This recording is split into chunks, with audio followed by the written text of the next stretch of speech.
Hey everybody, Scott here. Hope you're having a great day. We had the initial design meeting on our Marlboro City Heights development project, and the meeting went about an hour and 15 minutes. It was a Zoom call. There were three people, so it was kind of hard to hear everything that was going on. So rather than put everybody through that agonizing detail, what I thought I would do is just condense it down in about 10-15 minutes, show you kind of the decisions that were made, why we made them, and then in about another week we should be ready for the first architectural review, which hopefully will go a lot smoother, and then I can show that a little more in live fashion. All right, without any further ado, let's look at the architect's slide stack and show you what decisions we made.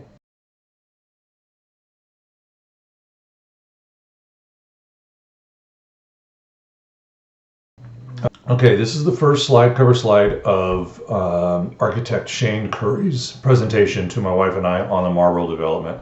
We're at the schematic design phase, so this is where we took the first look at the property, zoning, layout, exactly what we could do, couldn't do, density rules, etc., and set on a general architectural style, configuration of the buildings, and tentative configuration of the units, subject to further development.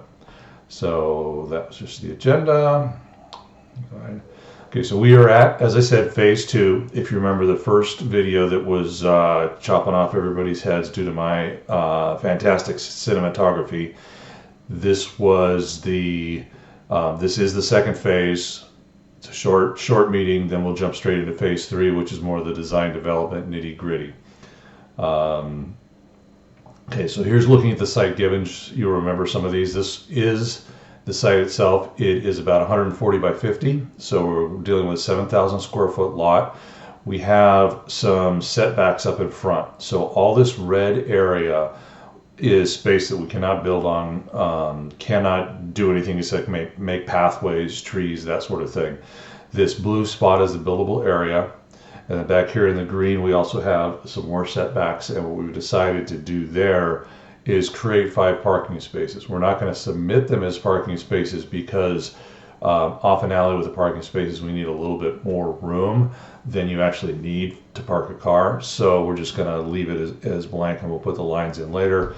The dumpsters are over here. Part of this is because we have a existing utility pole right here. So we obviously couldn't pull a car in through a utility pole, so the dumpsters will go back here, because if you remember, the neighborhood's not the best neighborhood. My concern, and when we've tried to rent the one unit that's there, I had a lot of women coming in with children, so security is very important for us. So we're going to have security gates at all 4 corners here, just to make everybody feel a little bit safer. Go to the next slide. So this was his option 1 view from the street. So this is actually Marlboro Avenue. So his idea was to go with either a Mexican influence or a Spanish influence in the design, and that kind of fits with the area architecture. So this was option 1, and this was the floor plans. And how this was set up was we had a living room on the down floor, and then upstairs was 2 beds and a bath.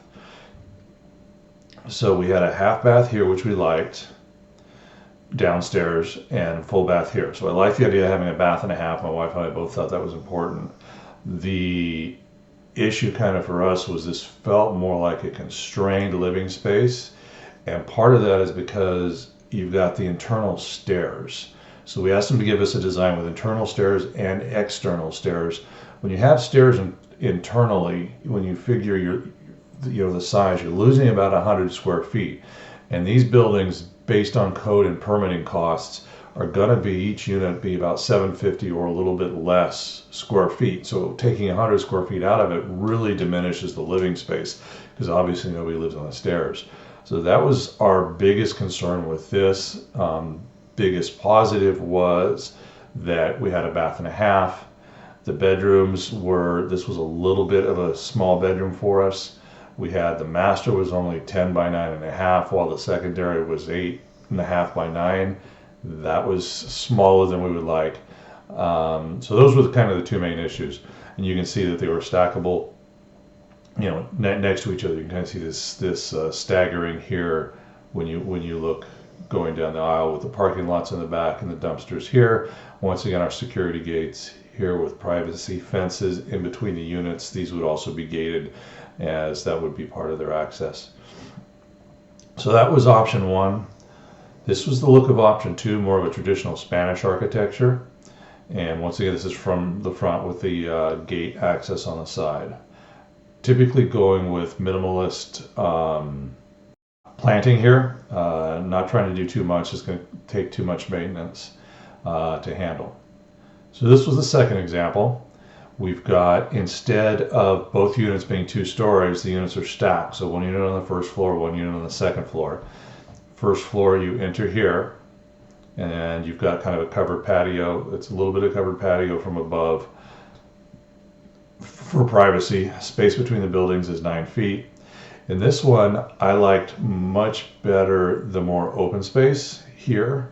It just seemed you had a lot more flexibility. You've got room for this dining room table.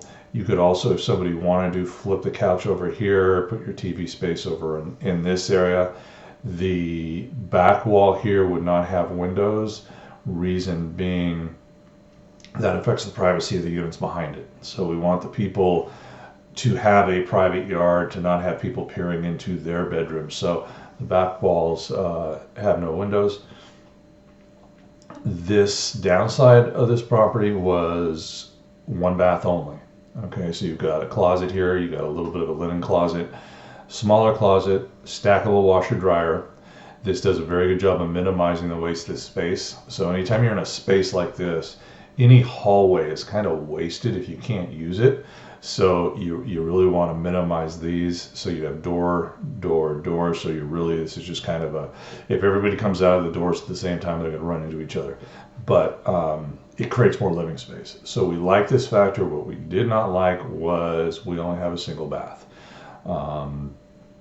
We asked Shane to come back and play with it a little bit and see whether we could get a half bath or short of a half bath, what we'd be looking at configuration here. My thought being here, and actually it's more credit to my wife, was if you've got a single bath and you've got kids getting ready for school and a mom getting ready for work, that's a little bit tough when you start dealing with makeup and showers and baths and all that sort of stuff. So we wanted to see if at least we can get 2 vanities in there. So that's one of the things he was going to check out. The second floor unit had stairs over here, come up to the private balcony, enter, and so basically these would be stacked units, exactly the same. The advantage here for a couple things is your kitchen is here, so all your plumbing is along this wall for both units. Your bath, your plumbing can be right along here. So you basically running the entire plumbing for the entire building right in this area, keeps the cost down. And then we added, we added one more suggestion and it didn't get here. What I was thinking, because I really kind of want these units to stand out. I want them to be better than the neighborhood. I want our tenants to be, proud to live there, take better care of them, and I want to be able to choose better tenants because of that. So my idea, and the architect's going to come back with thoughts on this, is take this portion of the roof and make it a roof deck with access for the second floor units, which would obviously make the second floor units be premium units. Didn't even look into this, was kind of on the fly, didn't look in how much more rent could you get. Maybe it's only $100, $200 a month, but there's no other units down that have rooftop decks. There's not necessarily great views, but it's a way to get exposure to the sun if you want to sunbathe, if you want to do a picnic up there, a patio or a barbecue. So he's going to look at that. I'm really excited to kind of see how that comes out. And everything else is pretty self-explanatory. So that was the first meeting. So we set him aside with a couple of actions. We decided that we liked this architecture better, but to work off this plan rather than the one where each unit is stacked with 2 stores and losing the square footage, we did want to try and incorporate at least a double vanity, if not a full half bath, and he really didn't think he could get a half bath. Now the other thing you'll notice here is the rooms are much better size. So we got 10.5 by 12.5 for the master, 11 by 3 by 9. So we did say, hey, if we could shrink those down, pick up a little bit of bath space, maybe that's definitely worth it. So we'll see what happens in a week, 2 weeks when he comes back with the next iteration. But until then, if you have any questions about this, hit me up in the comments. Otherwise, have a great day.